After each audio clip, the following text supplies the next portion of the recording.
April is the ultimate make it or break it month in the garden. The sun is shining, the garden's starting to come to life. The garden centers are packed with little peppers and tomatoes. It's almost like summer is here. But if you plant the wrong things now, you're gonna be wasting your time, your efforts, and your money. Hey everybody, welcome back to the Grow Room. This will be one of the last episodes I do down here. I hope, fingers crossed, hopefully we got warmer weather coming up soon. We're here today to let you guys know what to plant in April. There's a lot going on in April. Our last frost date here is April 18th. So if you want to kind of tailor your needs according to that, just move your schedule up or back depending on when your last frost date is. So if your last frost date is, 2 weeks after April 18th, move everything back 2 weeks. If it's a week before April 18th, move everything up a week. That's gonna be one thing that you wanna make sure that you take in consideration with this whole video. So there are gonna be several things that we're gonna be doing out in the garden or even down in the grow room here still. We're gonna tell you what seeds to start now down here and what seeds to start outside. We're also going to tell you what plants that you can bring outside. What plants can you harden off right now and plant in the ground even before that last frost date. We're also going to tell you what you can plant right after that last frost date and what plants maybe you should maybe just hold off until May. Probably wouldn't be a bad idea. So let's get started. The first thing you can do is plant some seeds indoors. The first things that you can probably plant indoors are going to be stuff that's going to be 3 or 4 weeks away from your last frost date. So the first things that you can plant outside would include your cucumbers, like your pickling, your slicing ones. You have your watermelons, your melons, like your cantaloupes, different jelly melons, those type of things. You can also get your summer squash, like your zucchini, your crooked neck squash, different ones like that. You can get those out and start those indoors underneath the grow light setup out here. Another thing you can do also would be pumpkins. Get those definitely started. Now these seeds are going to come up and they're going to start growing very, very quickly. That's why we waited till about 3-4 weeks left over before our last frost date. So that way we can wait and then bring them outside so they're not huge vines or huge plants by the time we wanted to bring them outside. Next, let's go over seeds that you could direct sow. A lot of these are going to be root crops like carrots, radishes, beets, turnips, parsnips. You also get your leafy greens out there. Spinach loves that cool weather. Arugula, some leafy lettuces. Swiss chard and mustard greens are also good for this list as well. Let's move on over to the legumes. Your legumes that you can get out there. You can get your fava beans out there if you haven't gotten those out there already. I got my fava beans direct sown already outside. You can get your sugar snap peas out there. Man, those make my mouth water. Sugar snap peas have been a favorite garden snack for me. And also you can do your shelling peas, which seem like a little bit of work. Why not just eat the whole shell when you can do the sugar snap peas? I don't know, that's just me. And last but not least, the things that you can get outside right now are gonna be some tubers, like some potatoes. Typically, a lot of people around here like to plant these on Good Friday, the Friday before Easter. I already got some planted outside in some containers. We'll see how well they come up. We don't know. I do have some that I am working on that are sprouted that don't have the long sprouts. If you haven't seen that video, go check it out. But I got some that don't have the longer sprouts. That got little eyes on them. We're going to plant those in the garden bed as well. So we should have potatoes that we're going to be working on. And I may just wait till Good Friday to put those out just because I'm a man of tradition sometimes. I don't mind doing that. The next thing we're going to go over are going to cover some of these transplants that we've taken our time, taken a lot of effort back here to take those and take them outside. Now before I do this, I'm going to harp on the whole hardening off process. You want to make sure that you just don't take them directly from your grow shelf and bring them outside and plant them straight in the ground. You're going to set yourself up for disaster there. All that time, that effort, that money, or whatever you put into these plants, it's going to be wasted if you do that. You want to make sure you go through the hardening off process. There are several great hardening off videos out there on YouTube. Go check those out.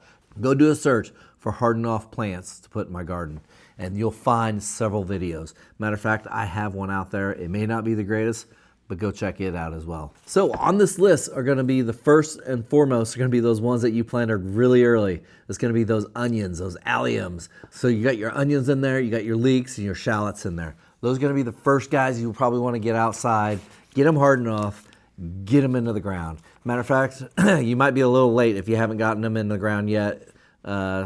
They can withstand a frost. And all these vegetables that we're taking out right now and putting them out in the garden, they can withstand a light frost. Now the other day, you are taking a little bit of risk, because the other day we got down to 13 degrees and we just got obliterated with some of our crops. And as a matter of fact, some of those crops that I want to talk about next are your cabbages, your all your brassicas, your cabbages, your broccoli, your Brussels sprouts, your kohlrabi. All those can go outside right now and get hardened off. And once you get them hardened off, go ahead and plant them in the garden.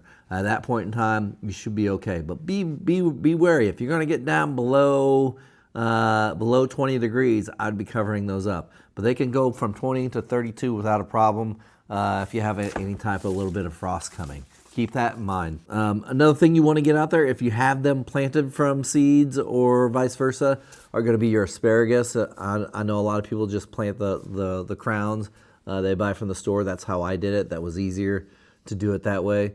And you can get your rhubarb out there. I can't wait for a rhubarb pie.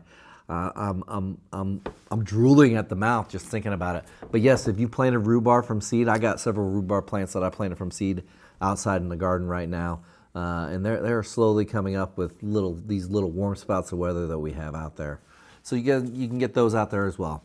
Let's move on to things that you're going to wait till the middle of April, after April 18th or whenever that last frost date is. You want to wait to put these guys out. First thing we can cover are your direct sow seeds.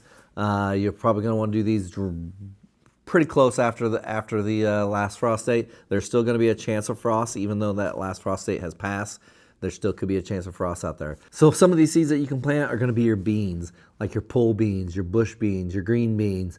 All those you can get out and direct sow those into your garden beds, and you should feel good about. Corn's another one you can get out and direct sow into your garden beds. These are typically the crops that will kind of just sit in the cold soil and rot.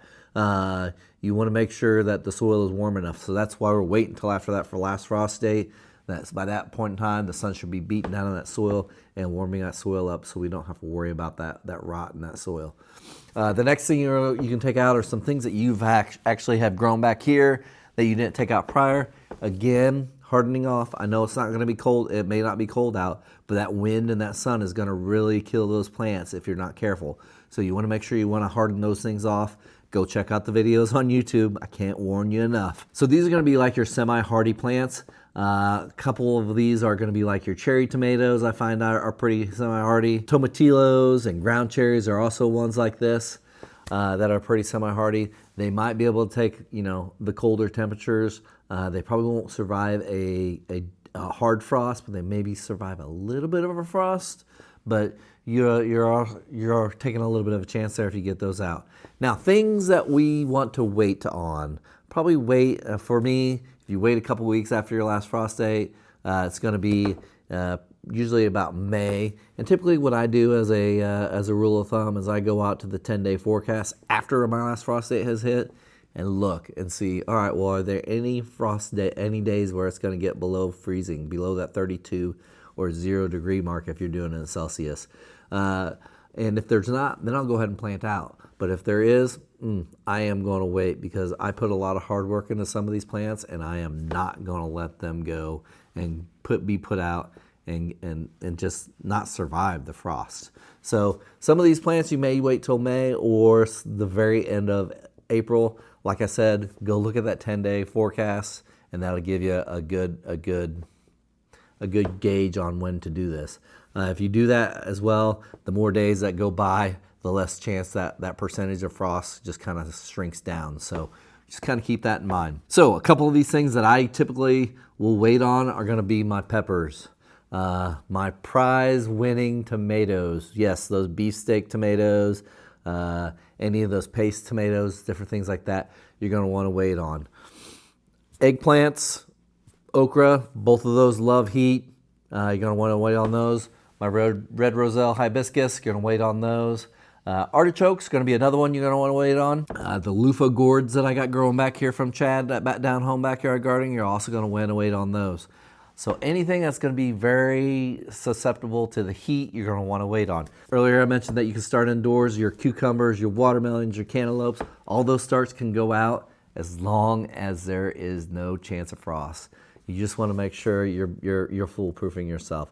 The last thing you want to do is go out and take all this months of hard work and then send it down the drain because there was a frost one night, or one day it got real cold and it just totally bugged out all your plants. So be fair warning, April can be kind of a tricky month when you're planting stuff out. Typically May, you're going to be okay, especially around my area. Like I said, you may have to bounce things back a couple weeks if you're further north than I am. So just kind of keep that in mind. If you guys haven't done so yet, join that Dirty Fingernail gang. Leave me a comment down below. Let me know that you're getting your hands dirty, what you're getting your hands dirty with. I appreciate all the comments. That's the best way to make me smile. Leave me a comment. Hit that like button. If you haven't done so, click that subscribe button. Hype this video. Cheers, everybody. Happy planting, and God bless.